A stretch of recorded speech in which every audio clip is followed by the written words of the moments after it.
So in Buddhism, it is a very different take on life and on what is valuable in some aspects. In regular life, how we look to other people is very important. What other people say about us is very important, what they think about us. And so we do all sorts of things to get people to like us, to approve of us, to think that we're wonderful. But often we don't ask ourselves, why am I doing what I'm doing? And is this something really worthwhile to do? So that's why I ask you at the beginning of the class, what was your motivation for coming? Did you find that as a difficult question? Had anybody ever asked you that kind of question before? Hello? Yeah? Yeah, I mean, I feel like as Yale students, we're often kind of running around and doing all these things and making choices like for our futures and careers, but often, we don't necessarily think about why we're doing the things we're doing or if those things have like worthy goals or values. But it's hard to step out of that, like being in the Yale bubble. Yeah. Could people hear what she said in the back? Yeah. Very true, isn't it? Everybody feel that way pretty much? You're running around doing this and that, fulfilling this requirement, fulfilling that requirement, trying to get good grades so that your parents are proud of you, doing things so your friends like you, and you're supposed to have your whole future planned out, right? When I was in college, I dated one guy who, we were both like 17, 18, and he had his whole life planned out. I'm going to do this until this year, then I'm going to medical school, then I'm going to do a residency, and then sometime I'm going to get married, then we're going to have our children, 1, 2, 3, or however many, and then da da da da da, and then at age so and so, I'm going to retire, and then after a while, I'm going to die.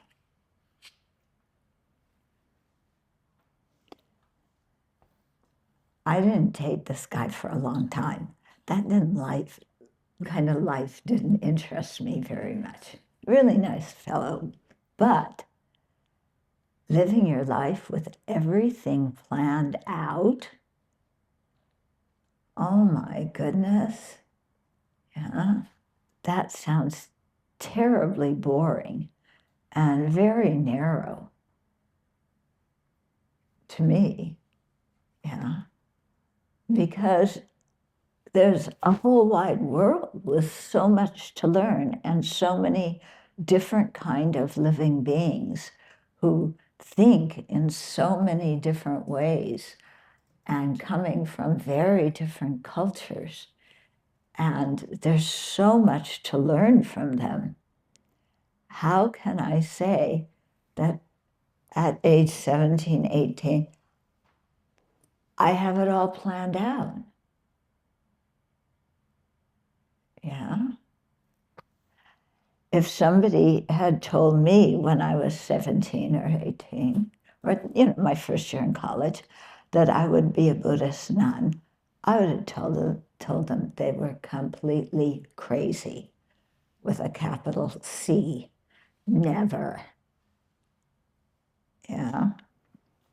I didn't know what Buddhism was. I thought people who were monks and nuns were pretty weird. Yeah, you might think that we're kind of weird too, huh? Like, who in the world wants to be celibate? You've got to be out of your mind. Yeah. I mean, you look at our society. Yeah, sex is the greatest pleasure. Why you do everything. Yeah, so that you're attractive. And people fall all over you because you're so beautiful, so handsome. And what does your body do? Yeah, you have sex for a while. Yeah, most of your time during one day, you're not having sex. Yeah, but this is supposed to be the epitome. Then, yeah, then you buy a certain laundry soap because that's how they sell laundry soap nowadays. You know, it has to be somebody very attractive and sexy. That's how you choose your cars. Yeah. And then you want to get, you know, a trophy husband or a trophy wife that you can show off to everybody else. Sound fulfilling? That sound like the goal of your life? What's going to make you everlastingly happy and feel a sense of meaning in your life? Yeah. People nowadays, you know, because I traveled a lot. I graduated college, you know, as soon as I got out, you know, I was done with it. Yeah, I'm glad I went. I enjoyed it. But I was really tired of telling professors what they already knew, which is what you basically do on a test or when you're writing a paper or something like that. And I wanted to really live life and experience life and not just read a book about it. Yeah. So I took off. I was traveling for about a year and a half, Eastern and Western Europe. This was in the 70s. So I'm the dinosaur generation. Some of you were in your previous life while I was off traveling. East and West Europe, North Africa, then Israel, then we flew to Turkey and went overland from Turkey to Nepal and India. Yeah, which in those days hardly anybody did. And nowadays I wouldn't advise it. Too dangerous now. But when I went, I was able to see in Afghanistan. Some of you may have remembered or seen the pictures of the huge cliffs in Bamyan, Afghanistan, where they had carved Buddhas into the side of the cliffs many, many centuries ago. And then the Taliban blew them up. So I was able to see them before the Taliban got there. And I learned a lot. My goodness. Yeah. I didn't travel by tour bus.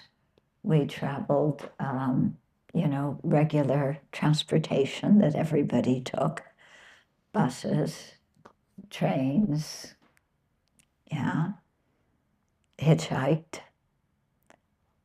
Yeah, very interesting when you're in India and you're sharing the train car with a goat or a sheep. Now, not so much, but India's changed in recent years. But back then, yeah. And I really learned just from being places, observing, talking to people who were different from me. And I loved it, you know. I learned so much more there than any book could ever teach me. And one of the things that I learned was about kindness, because I went to all different sorts of places and people were kind. Yeah, people reached out and helped. It was really very nice. It's interesting in India. How many of you are from India? Anybody here? No? You? Okay. So I loved India. Yeah. But it's very interesting if you ask people directions. And nobody ever says, I don't know.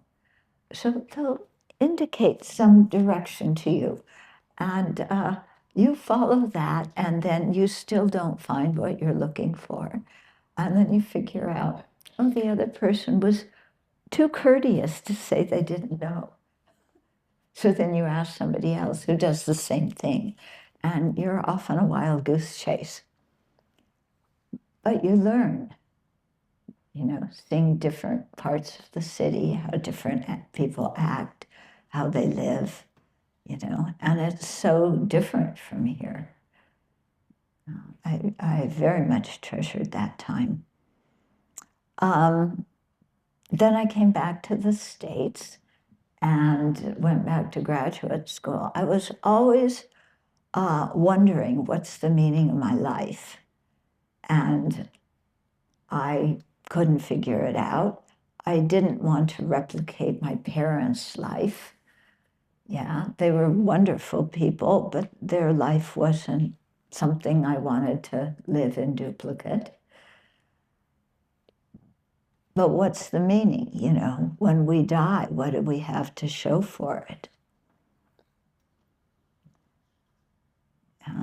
So, lots of people think, oh, when you die, you need to have a lot of money. Yeah, that's what you show for your life. Or you need to have children. They're your legacy. Yeah. Or you need status. When you know how people, well, they used to give each other little cards with their name. Now you just do it by phone. But, the little cards with your name, and on it you put all your titles, president of this, chief of that, so that your card doesn't just have your name and your contact info, but you want it to be like an accordion that unfolds and with all your glory exposed to whoever you meet. Yeah, and that was considered success, not to mention the corner office, yeah, with your own desk, lots of titles, and a certain kind of car that goes with your profession. Yeah. In our Buddhist group in Seattle, we had one doctor, and doctors are supposed to, ride in really nice cars. And he had some old beat up thing. And we joked about it. Yeah, he could joke about it. To him, it was, it was fine. He didn't need to have some fancy dancy car.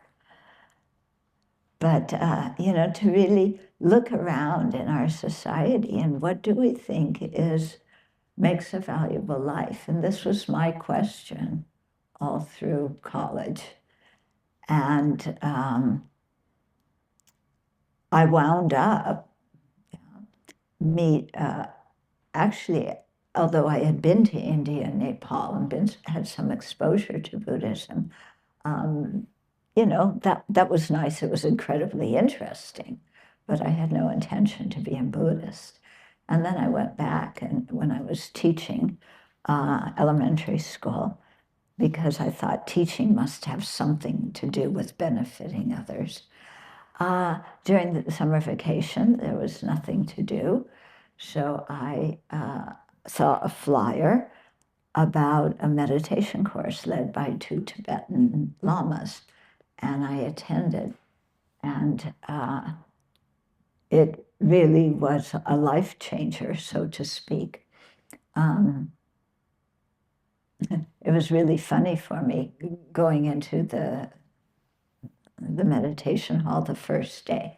Yeah, there was a man wearing a skirt and a woman with a shaved head. Okay, it's the 70s, yeah. Even today. Mm-hmm. But then when the lamas came to speak, they said, you don't have to believe anything we say. Yeah, you're intelligent people. You think about it. You practice what we teach. See if it makes sense. See if it helps you.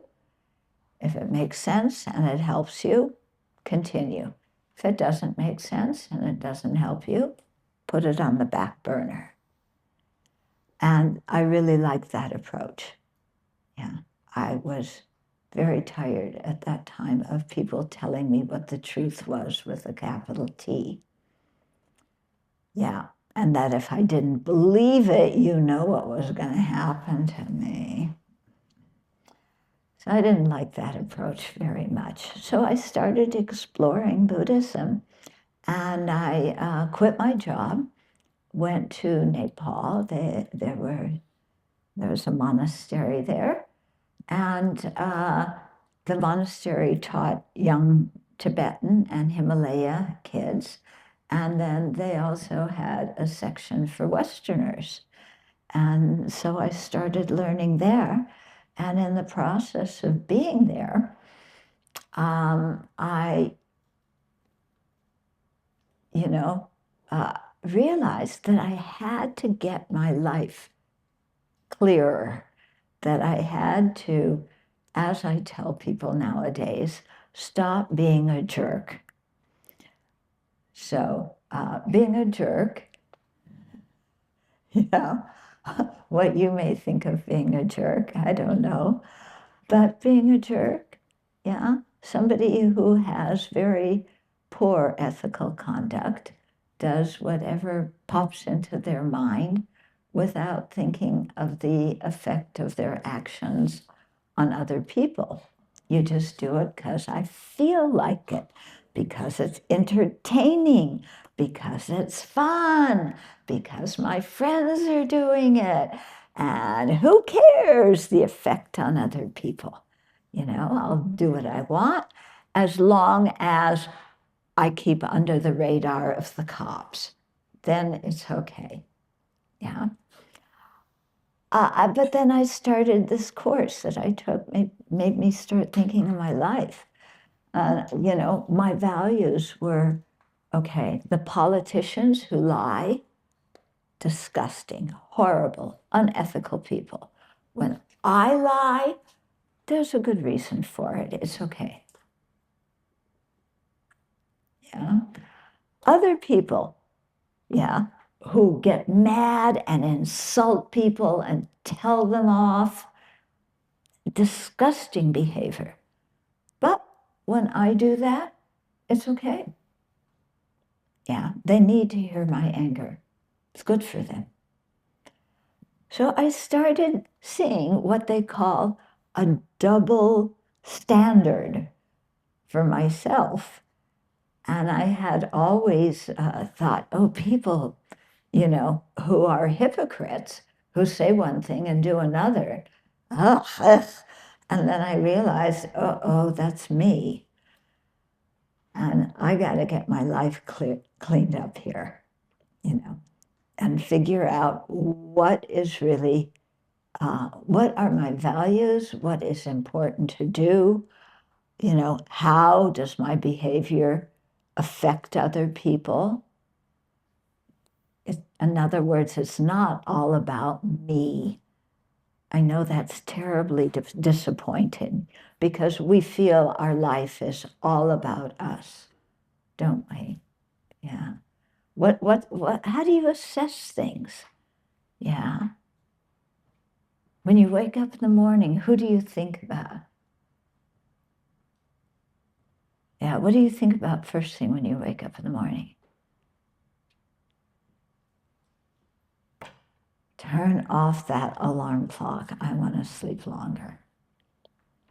Then it's like, well, I got to get up. Okay, when can how soon can I get coffee? What am I going to do today? Who am I going to meet? Are they going to be nice? Or am I going to meet some just stupid person I don't want to be around? Yeah. So just in the morning when, we wake up, thinking about what's going to make me happy and what's going to bother me today. And so our whole purpose becomes, how can I rearrange the world and everybody in it so that they will do what I want them to do and be what I want them to be. Yeah, because I know how the world should be, and the world is really so stupid. They don't listen to my wonderful advice. Yeah, do you feel that? Do you have advice for everybody? No, oh, come on. You have some advice for your parents, I bet. Mom, Dad, relax. Mom, Dad, give me more money. Yeah, you have some advice for them. Yeah, you have advice for your siblings. Yeah. Do you have advice for the president? Which president? Donnie or Elon? Yeah. Do you have some advice for them? Oh, you all look so innocent. Are you afraid of what they're going to do to you? Yeah. Do you think what they're doing is okay? Has it influenced you at all? What is it doing for other people on this planet? Yeah.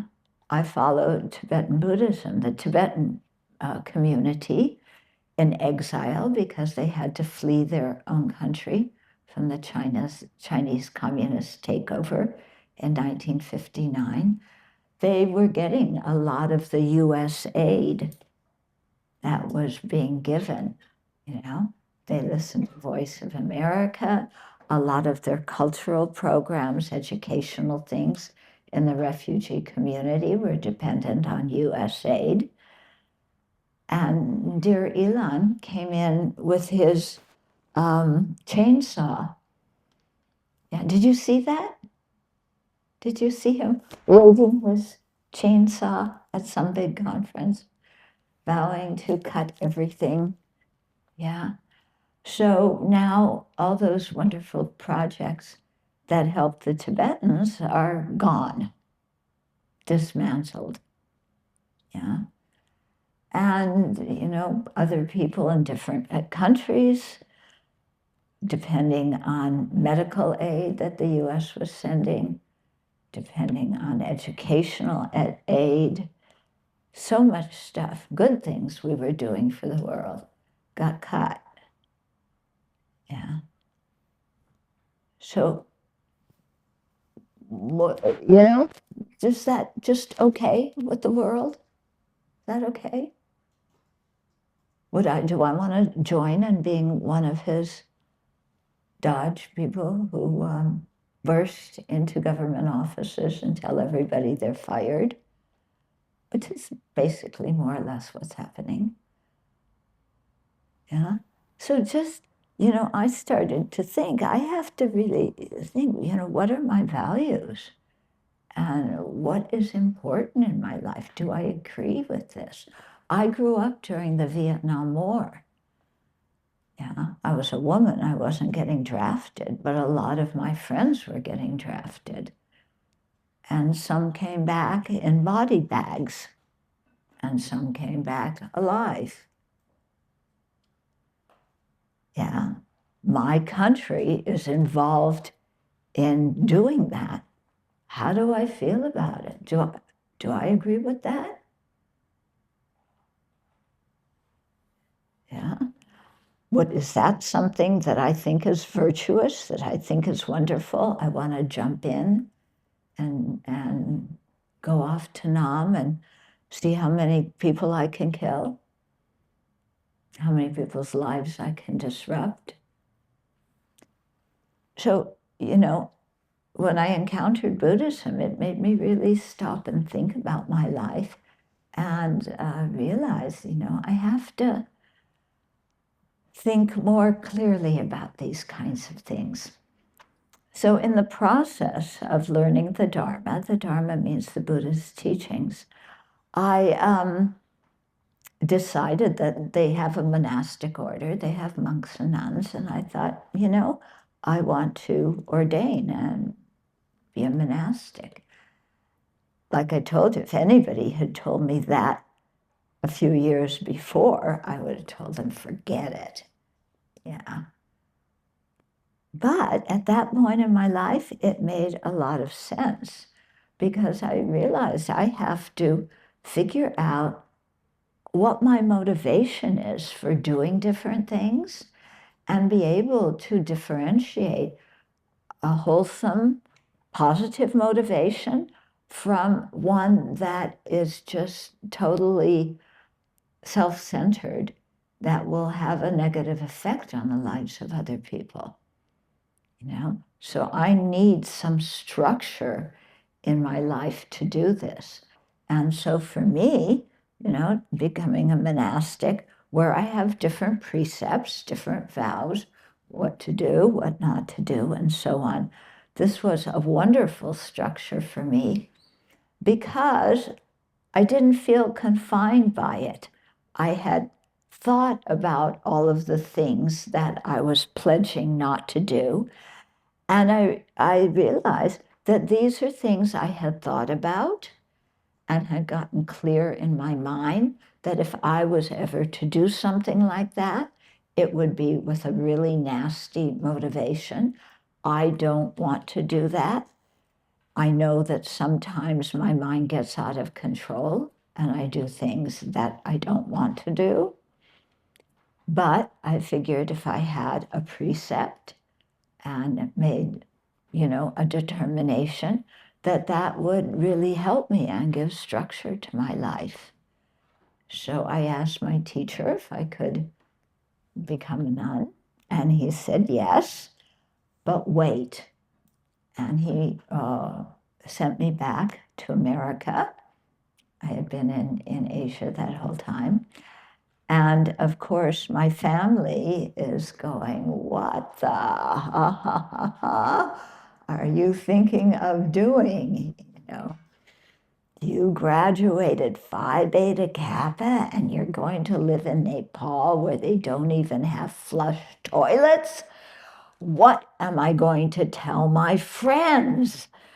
This one's daughter is a doctor, that one's daughter is a lawyer. All my friends, their kids are doing really well. And I'm going to tell them that my daughter is a nun in Nepal. Yeah. It's like, come on, this is so totally out of their range of consideration for what their kids would do. Yeah. But when I thought about it and really thought in a long term, I knew that for me it was the best way, because if I continued to live my life just doing whatever I wanted, being very impulsive, I knew at the end of the day I wouldn't be happy with myself and that I would probably make a mess in a lot of people's lives. And looking back on that now, what I was before, and and how I changed, I would have made a huge mess in many people's lives. Why? Because my ethical standard was, if it feels good, do it. Yeah, that was our creed in the 60s and 70s. If it feels good, do it. But I realized that when I do that, the kinds of actions I do, the kinds of intentions I have, I don't like myself very much. Yeah. Because there's more people who want to be happy in this universe than me. And my happiness isn't the most important. Mm-hmm. So, despite my parents not advocating what I was doing, I did it because I thought in the long term, in the long run, I will be a better kind of person. So I ordained, and then life flows on from there. I was among the first generation of Westerners who ordained in Tibetan Buddhism. So everything was really new. And the Tibetans were refugees. They couldn't really take care of us. But they taught us, and what they had to teach us was amazing. You know, there's 6 million Tibetans, or at least there were 6 million Tibetans before 1959. 1/4 of the male population were monks. They really valued that kind of lifestyle.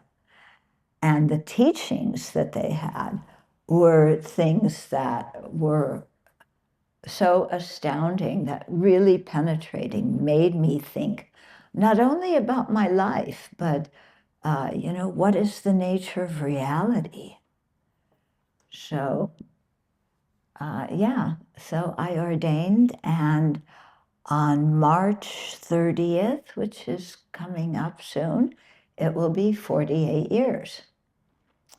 So, and when I look back, I think that was the best thing I did in my life. Everything I've been able to do since then was based on having become a monastic. So I was supposed to talk for 5 minutes about my life, but I got carried away. So now it's your turn to ask questions. Thank you.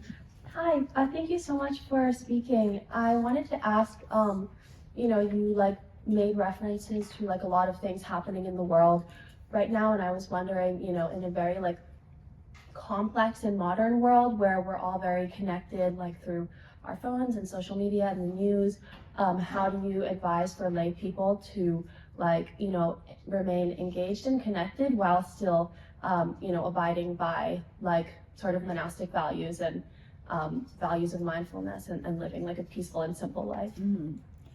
You have a strong intention, you know what you want to do, and you do it. And some people say, oh, that's wonderful. And some people say, ugh, what are you doing? But if you've thought about it and you know what you want to do, then because how you feel about yourself is much more important than what other people say about you. I was wondering if you could speak a little bit about how, this is also a question about the modern world, but you mentioned being ordained into Tibetan Buddhism. I know that Tibet is going through a really difficult time politically in a lot of ways, not only the USAA, but also all the dealings with China. And I was wondering how the intrusion of like modern politics has affected the Buddhist community. How the modern politics have affected the Buddhist community. If we talk about the Tibetan community, both those who remained in Tibet and those in exile, I think what all of them have in their hearts is they would like to have their country back. Yeah. But they want to do it in a peaceful way. Yeah. And this is one thing that if you look at His Holiness the Dalai Lama, who's the spiritual leader of Tibet, he used to be a political leader, but he resigned from that. He's always telling the Tibetan communities, don't hate the Chinese communists. Yeah. They took over the Tibet. There was genocide, there was environmental destruction, there still is. And he says, don't be angry at them, don't hate them. Yeah. And so the Tibetan community, how they approach this is by making their cause known to the world and hoping that people in the free world support their wish to be free, yeah, and to keep their culture intact and to practice their religion freely. Yeah. His Holiness the Dalai Lama is very, he's met several of the U.S. presidents. In fact, he and George W. became good friends. which I find very interesting. He has not met Trump. Yeah. Before that, he came, and met the different presidents, but not Donnie. So, yeah. So they try and keep their cause on the screen of the modern world, and at the same time, keep their religion, keep their language, keep their culture. Because what's happening now in Tibet, by the way, is anybody here Tibetan heritage? No? It's unfortunate. So, where was I? So they want to keep their culture and their language, because right now, some of you may know what the US government did with the indigenous community in America, and took the children out of their homes, put them in special, usually religious schools, and then indoctrinated them and kept them out. They didn't know their family, their culture. They had to learn English. So it was really devastating for the indigenous Americans. And China is starting to do that now with the Tibetan community. So what they're trying to do is keep their culture and language alive in the onslaught of that kind of pressure. Yeah. So the community in exile, they are the ones doing the best they can, but they came over as refugees.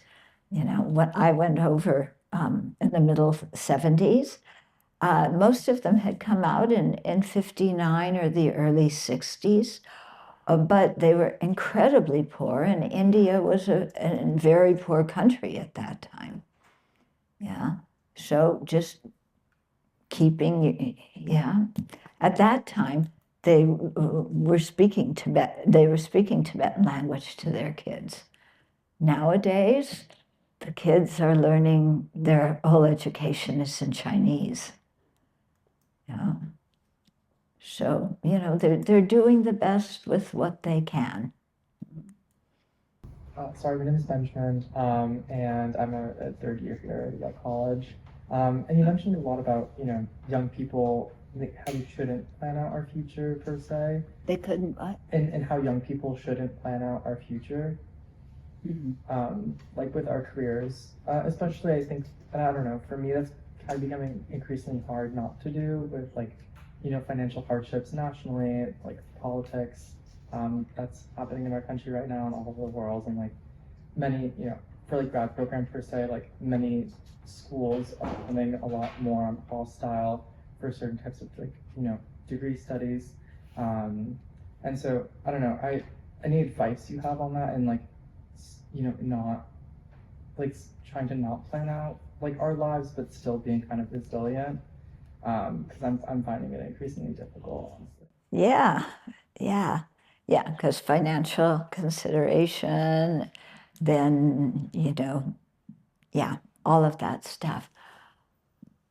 My perspective is you got to do what's in your heart, because otherwise, if you just are keeping all that stuff in mind and not doing what your passion is in your heart, not utilizing your talent, your gift that you can give to the world, to society, but instead squeezing yourself somehow into what you think, there's a round hole and you're an octagonal peg and you're trying to squeeze yourself into it.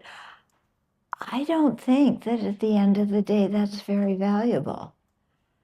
Yeah, because if you get a career and you do it and you don't like it, but you majored in that because, well, you could get good scores and your parents liked it, and you get paid good money and there's lots of job possibilities, you know, if that's your criteria for the rest of your life, how are you going to feel, 20, 30, 50 years on about how you lived?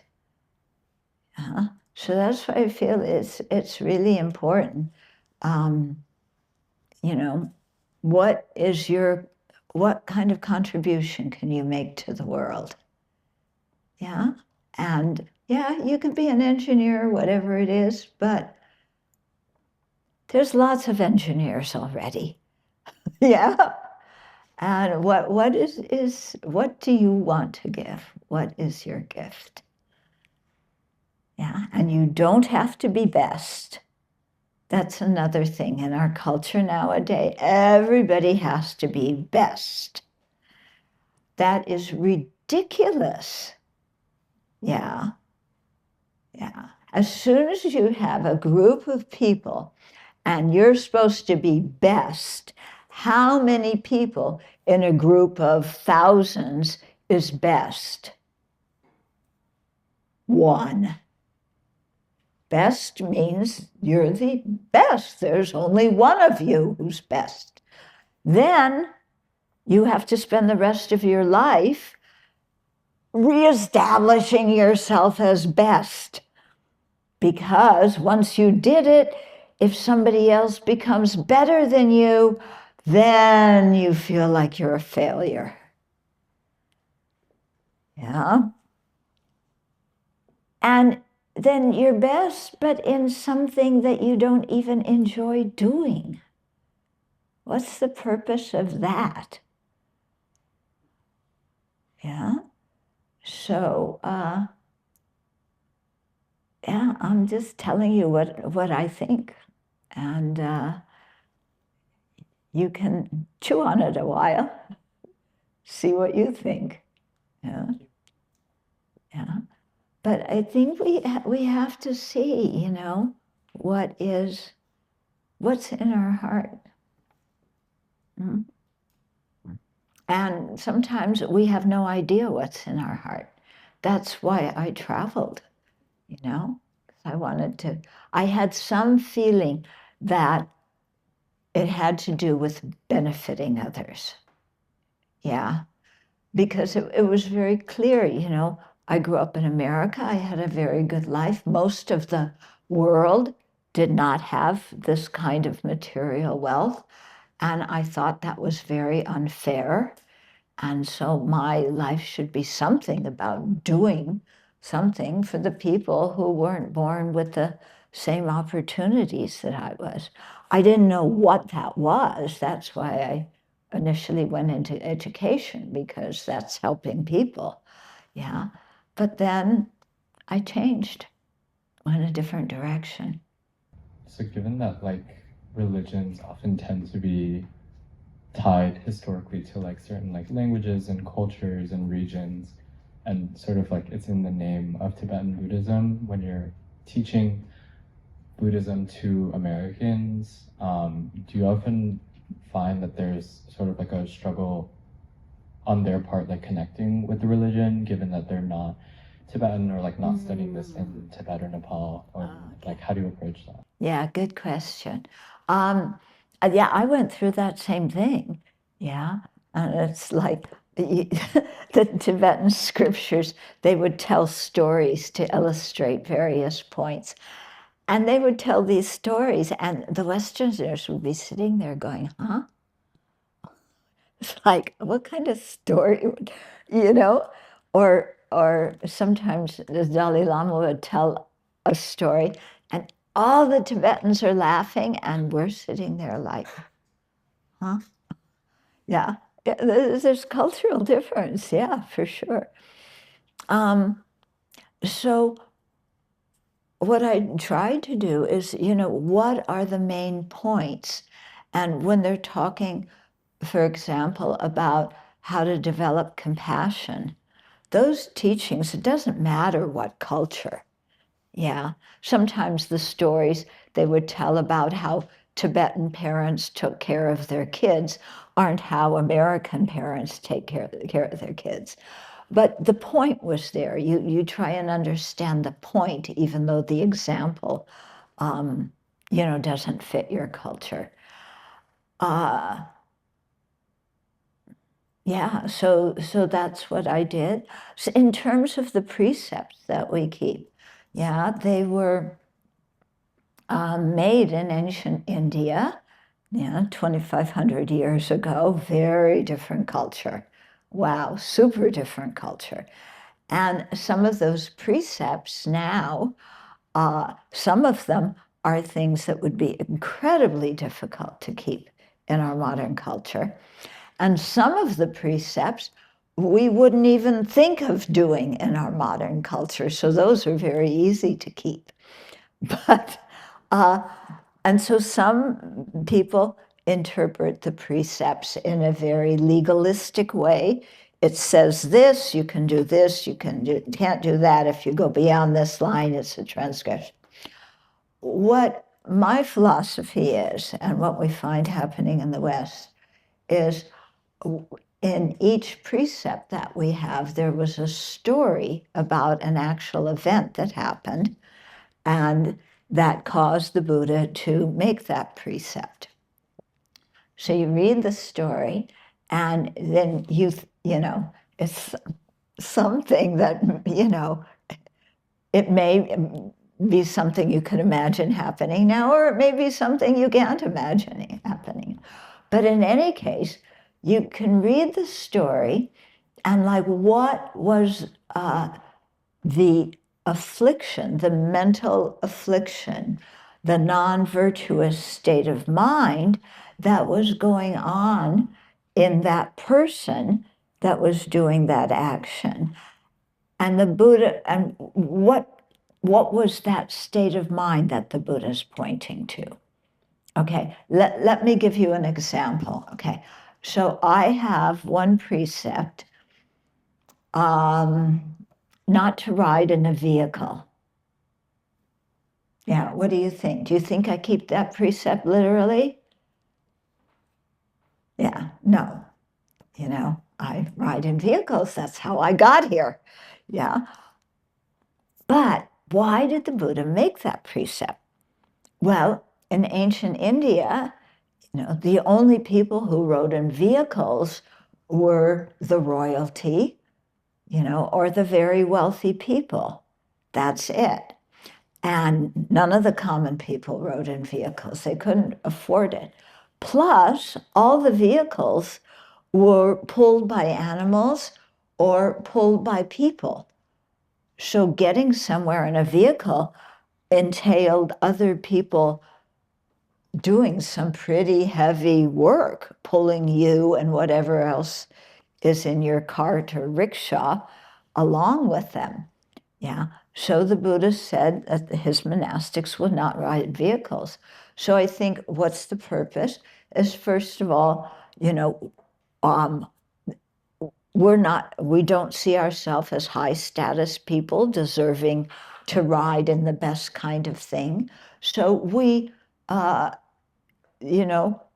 at our monastery, we don't have big fancy vehicles. Sometimes people who pick us up and take us somewhere have fancy vehicles, but but the idea is not to be inflated, have our ego inflated. Oh, look, somebody's picking me up in a Beamer. And, yesterday, actually, I rode in a Porsche. Can you believe it? It was so uncomfortable. Yeah, the two of us were in the back seat. Those seats are so uncomfortable. Anyway, the idea was that I don't feel arrogant because I rode in a Porsche. I can't tell one car. Well, the only way I can discriminate one car from another is by their color. Yeah, I cannot look at that, that's, tell you the model and the date and everything. I don't understand that. and I don't think it's very useful information personally. Okay, the color of the car, so you can find it in a parking lot, is more pertinent, but following the person you're with is better. But the point of that precept is don't get arrogant and put yourself in situations where, you look like you're the rich, important person. So that could be in terms of vehicles that I ride in. It could be also in terms of when I enter a room, what seat do I choose? Do I choose the biggest, most comfortable seat, at the head of the table where I am look important? Or do I just sit where all the average seats are? Okay, because I think that's more the point of the precept. Yeah. And then certainly, when I go to India, in Bodh there are rickshaws drawn by people. I don't ride in them because it's, and even riding animals or riding in carts pulled by animals, I wouldn't want to do that because I wouldn't want to be one of those animals pulling somebody else. So my point is we look at the meaning of the precept, what the Buddha was really, the mental state that he was asking us to deal with. And so look at that and then. Hi, I just had a more general question. Could you talk a little bit about some of the most fulfilling moments of your past 48 years? Like anything you'd want us to know about, like things you've been involved in that have been. The most fulfilling. I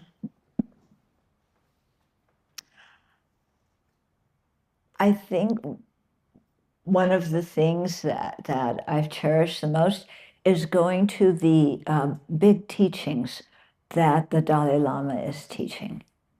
Having been able to go to those, to be in a whole crowd of people who all want to develop compassion. Okay, I went to USC, for my first 2 years of college. O.J. Simpson was there. He was the whatever back it was. Running back, something. Anyway, I went to the football game because, again, I was dating some guy who wanted to go there.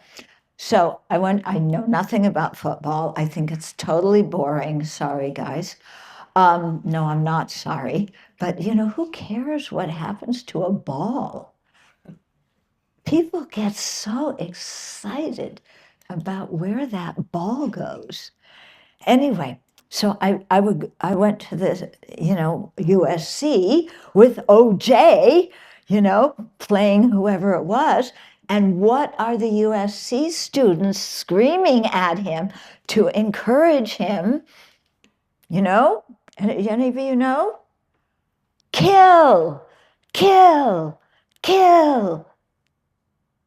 That's what the crowd shouted at him, meaning get more touchdowns and, win the game. Do you know what happened to OJ's life? I was wondering how much he listened to everybody shouting, kill, kill, kill. Yeah. I can see some of you know. Yeah, some of you don't know. Ask the guys who know. They'll also tell you, explain how football works. But it's so boring, isn't it? Anyway. Yeah. So just, being in a crowd of people whose purpose is to generate compassion for other living beings. Not just for the people they like, but for everybody, and to be in a crowd of people who want to calm their anger, to get rid of their anger, not suppressing it, but looking at situations in completely different ways so that you don't get angry to start with. Yeah, learning how to be tolerant, how to look at people who you used to look at and say, what a jerk, or why are they doing that? And realize that people are doing the best they can with whatever amount of wisdom they have. Some people have more, some people have less. But the thing is, when one person harms another, they're doing it because they're suffering, and they think that if they harm somebody else, steal somebody's possessions, cheat on them, do whatever they do, they think by doing that they will be happy. Yeah. So rather than get angry at the person, we train our mind to differentiate the person and the action and say that action is horrible, that action is harmful, but the person is not evil. Yeah, the person is not a jerk. They are not whatever name you call them. Yeah, what's the popular one? Radical, lunatic, Democrat. Yeah, everybody's a radical lunatic. That's what you get called. You just read the news. So, people are not radical lunatics. They are living beings who are trying to be happy, who don't know the actual cause of happiness. So they want to be happy, and in their confusion, in their ignorance, they do things that harm others and that harm themselves. Yeah, so they're not happy people, they're miserable people. How can you hate somebody who's miserable? Somebody who is suffering is an object of compassion. So to have compassion for these people, even though the actions they're doing may be harmful. Okay? So to be with a crowd of people who have that in mind, who want to learn how to do that, that's really special. Yeah. Yeah. It was just as many people in the audience as at OJ's football games, but the purpose is totally different.